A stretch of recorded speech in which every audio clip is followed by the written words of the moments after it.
Hi friends, ಎಲ್ರಿಗೂ ನಮಸ್ಕಾರ. ನಾನು ಈ ಜಾಗಕ್ಕೆ ತುಂಬ ದಿನಗಳಿಂದ ಹೋಗಬೇಕು ಅಂತ ಅನ್ಕೋತಿದ್ದೆ ಕಣ್ರಿ.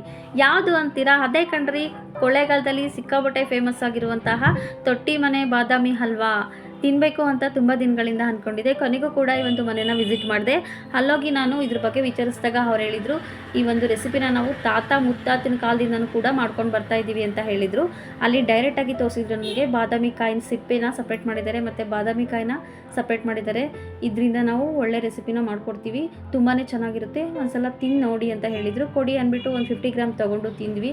ಆಹಾ, ಸೂಪರಾಗಿತ್ತು ಕಣ್ರಿ. ಆ ತುಪ್ಪದ ಫ್ಲೇವರ್ ಇರ್ಬೋದು, ಆ ಮಿಡಲಲ್ಲಿ ಸಿಗೋ ಬಾದಾಮಿ ಪೀಸಸ್ ಇರ್ಬೋದು, ಆ ಕೋವಾ ಫ್ಲೇವರ್ ಇರ್ಬೋದು, ತುಂಬಾ ಚೆನ್ನಾಗಿತ್ತು. ನಾನು ತಿಂದಿದ್ದಲ್ಲದೆ ಪಾರ್ಸಲ್ ಕೂಡ ತಗೊಂಡೆ. ನೀವು ಅಷ್ಟೇ ಕೊಳ್ಳೇಗಾಲಕ್ಕೆ ಬಂದವರು ತಪ್ಪದೆ ವಿಸಿಟ್ ಮಾಡಿ, ತುಂಬಾ ಚೆನ್ನಾಗಿತ್ತು ಅಂತ ಹೇಳ್ತೀನಿ. Wow, thank you.